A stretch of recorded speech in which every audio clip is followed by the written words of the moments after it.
고려왕비실록 노비 사기 사건에 연루되었던 목종의 후궁 요섭택 궁인 김씨.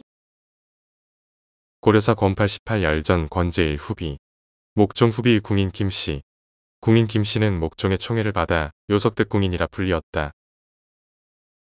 경주 사람 융대가 신라 원성왕의 먼 후손을 사칭하여 양민 500여 명을 노비로 삼는 것을 허락받고 그 노비들을 김씨 및 평장사 한인경, 실랑 김낙에게 주어 돕도록 하였다.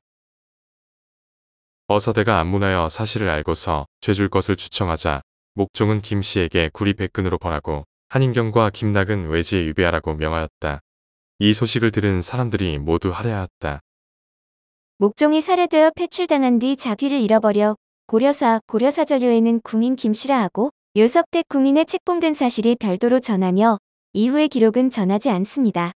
고려사 후비 전에 수록된 목종의 후비는 2명으로 선정왕후 유씨와 궁인 김씨가 그들인데 궁인 김씨가 후비 전에 수록된 것은 참으로 기이한 일입니다.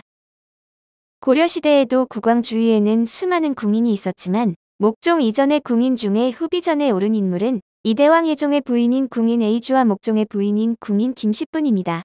그런데 궁인 에이주가 후비 전에 오른 경우는 태자재와 왕녀 명예부인을 출산하였기 때문으로 짐작되나 궁인 김씨의 경우는 이에 해당하지도 않습니다. 그럼 궁인 김씨가 후비 전에 오른 까닭은 무엇일까 궁금해지는데 물론 다른 해석도 가능하겠지만 대량원군이 고려 제8대왕 현종으로 등극하는 데 큰 역할을 하였기 때문으로 보입니다. 목종대의 정치적 세력의 중심은 개국 공신의 후손들, 특히 황보씨 계열을 구심으로 하는 서경 세력이었고 서경 세력의 중심 인물로는 목종의 모후인 천추태후와 그녀의 정부인 김치향 같은 이들이었습니다. 그런데 그와 맞서는 세력이 있었으니 바로 성종의 유교적 통치 이념에 의해 등장한 유교적 관료층이었으나 천추태후의 섭정하에서 유교적 관료층은 이질적 존재로 전락할 수밖에 없었습니다. 서경 세력은 관료층을 축출하려 들었던 것으로 여겨지는데 고려사에서 인용한 위의 뇌물 사건도 그런 정치적 냄새를 풍깁니다. 서경파의 거두가 된 김치향이 태후의 거처인 천추전에 불을 지르게 한 점 또한 반대 세력을 축출하기 위한 의도로 해석되는데 고려사 후비 전에 다음과 같은 기록이 있습니다. 고려사 권팔 18 열전 권제1 후비 경종 후비 헌해왕 태후 황보씨.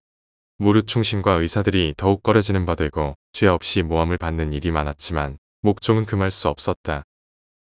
여기서 말하는 충신 의로운 사람이란 한인경이나 김낙과 같은 인물들로 추측되며 그들이 충신으로 지칭되는 이유는 바로 대량원군의 왕이 등극에 공을 세운 까닭으로 여겨집니다.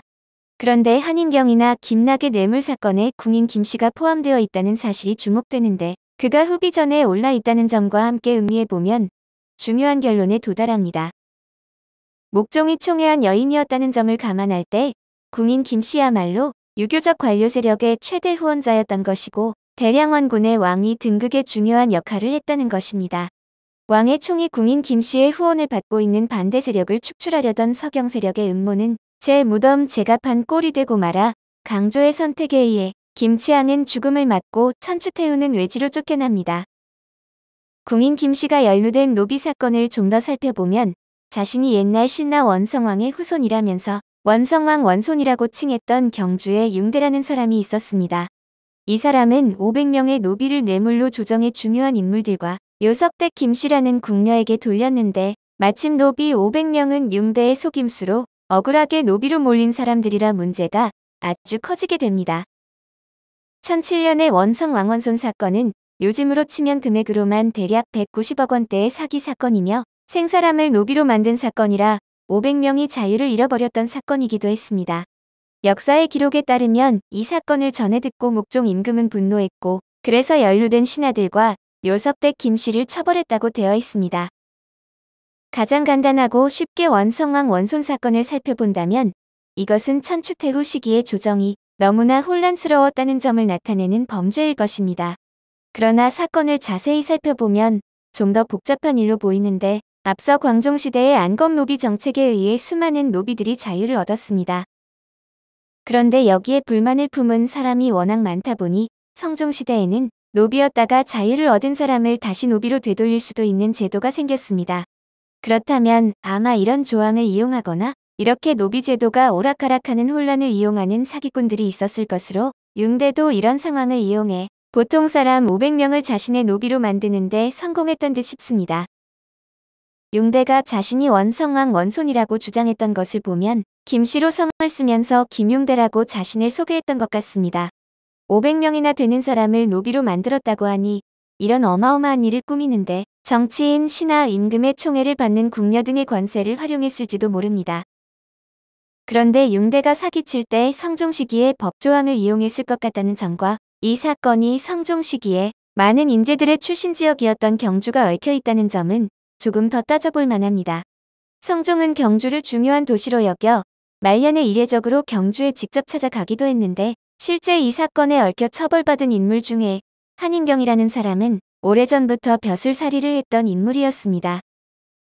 그렇다면 원성왕 원손 사건으로 처벌받은 인물들이 어쩌면 주로 성종 시기의 옛 신하들이 아닌가 싶은데 천추태후는 성종 시기에 성종과 대립했던 적이 있었습니다.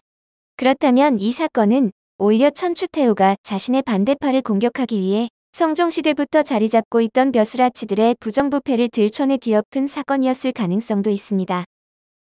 또 한 가지 특이한 점은 고려사전료에서 이 사건의 핵심 인물로 요석대 궁인 김씨라고 불렸던 사람을 지목하고 있다는 점입니다.